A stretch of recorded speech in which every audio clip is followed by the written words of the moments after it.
Well, the road is wide, waters run on either side. No, let's not fuck around. I have a dinner reservation at 8:30. Now you're talking. If you'd asked me 10 years ago, do you think you'll be re-releasing Guiding Light in 10 years' time and Elton John will be one of 3 features on it, I would have thought you were taking the piss out of me.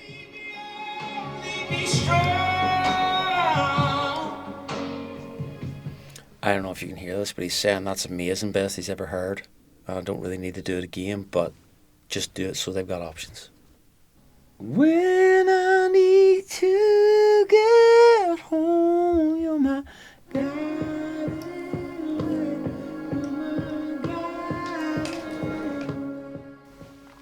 Again, you're not hearing this, Gregg. He's just telling me that I'm amazing. How awesome this is. Huh? He says he's had better videographers. Never had a better vocalist, but like more than one better video. Okay. He's just saying like you're like in the top 10 of videographers he's worked with. You're not even in the top 10, but I'm like the best vocalist he's ever had. Yeah, I know. Well, he's all we could get, so.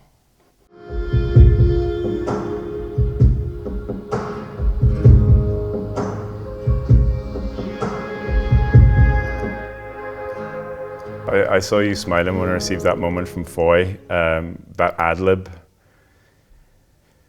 Only Foy can do that. Only Foy.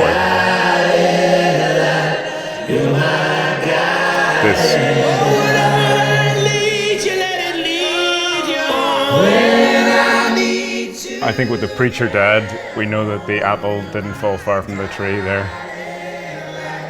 You're my guide, so lead me on, lead me strong.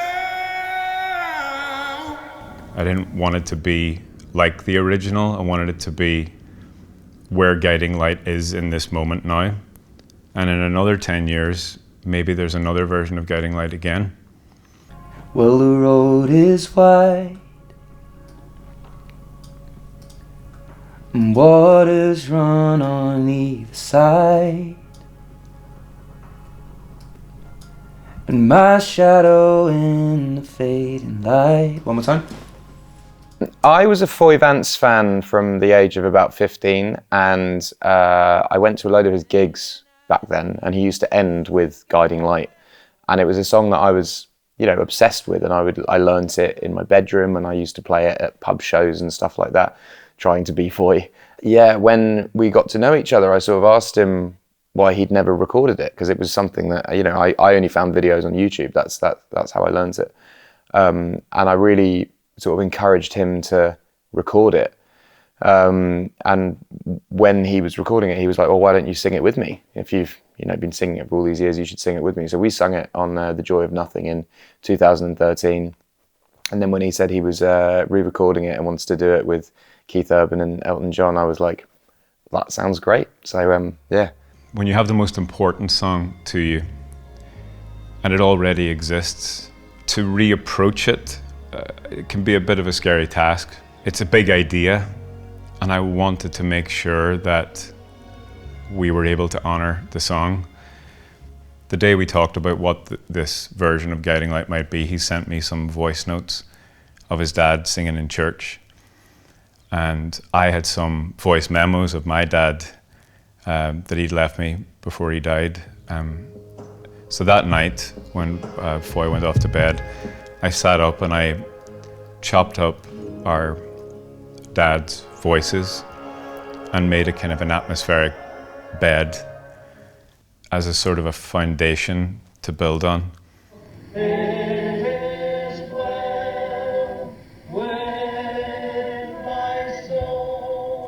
So that's Foy's dad. And, Hi John, Dad here. I'm about 5 to 8 club. I'm just getting ready. And that's my dad. And as soon as that happened, even though there was no music, I was pretty certain that we'd find our way to it. I felt grounded in it, that there was a a guiding light amongst the spirit of what we were embarking on to make the song. So these are just moments from those voice memos chopped up.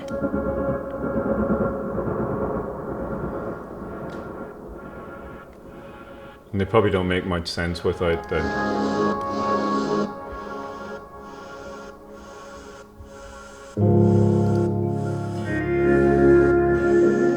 So all of those moments are our dad's.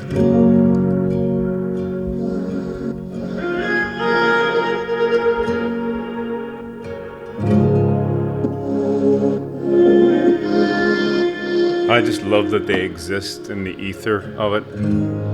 They're there.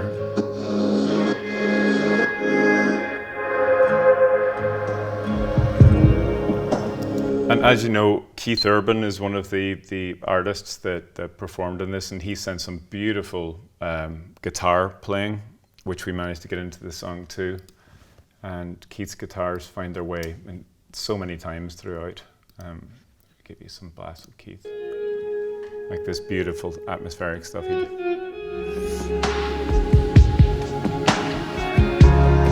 Well, the night is still, and I have not yet lost my... I was in London, and I was on my bike riding around the streets of London one day, and listening to Foy and this album, and this song came on, and it just stopped me, literally stopped me in my tracks. I had to pull my bike to the side of the road and let this song just wash over me, which is really what it did. It just washed over me, and I didn't listen to anything after it. I just quietly rode home and felt so moved by this song. It's more of a hymn than a song.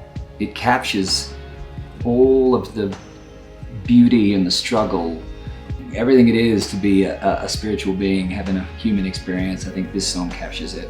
So it was an immediate yes for me to be a part of it. Recording the choir for this song was an absolute joy. Everyone that was there was meant to be there. They had represented something, some kind of light on my path along the way. There's something that happens when a lot of people sing in a room at the same time. It transcends description. It absolutely transcends description. There's no way to describe what happens.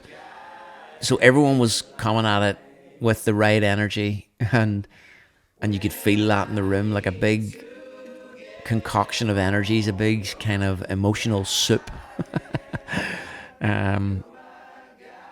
Yeah, it's profound. It was humbling, if I'm being honest. It was humbling, and I did have a couple of moments standing there looking around the room and thinking, what have I done to deserve this? Right. Elton? Shall we do Elton, as the saying goes? Let's do him. Well, the air is cold, and yonder lies my sleeping soul. It makes me smile every time he starts to sing. I just think, holy shit. It's a long journey, isn't it? From 10 or more years ago. It's funny how a song takes a journey like that, you know? And here we are, Elton John. It's like, what the fuck? Okay. All right then. It's quite funny. Doesn't matter how many times I listen through this song, every single time he starts to sing, I break out into a spontaneous smile. Yeah, it's a surreal feeling to hear him sing Guiding Light. In fact, when he first played it to me, I went to a show up in Aberdeen to collect the files and whatnot, and just to see the show, because I brought my boys with me for them to see an Elton show. And we went backstage and we were listening through the track. And at the end of listening through once, Elton said, do you want to hear it again? Because he's still got that youthful excitement about music. He's so excited about this stuff. So he's like, do you want to hear it again? Yeah, I was really happy he asked that because I was really overwhelmed and very emotional. So I was able to just nod my head and say yes. Because if he hadn't have played it again, I think I would have just cried like a little boy. I felt like a wee boy. It felt so surreal to be sitting backstage with Elton and my two boys with me, listening to Guiding Light and listening to him singing it. It was profound. And also the circumstances what that record was recorded under. You know what I mean? I was under duress recording Joy of Nothing. And then to be sat 10 years later feeling in a very different situation was... yeah, I think it was just all those things combined. It's the most beautiful song. When Foy asked me to do it, it was a no-brainer for me because I'm such a huge fan of his. I think there's more than enough here.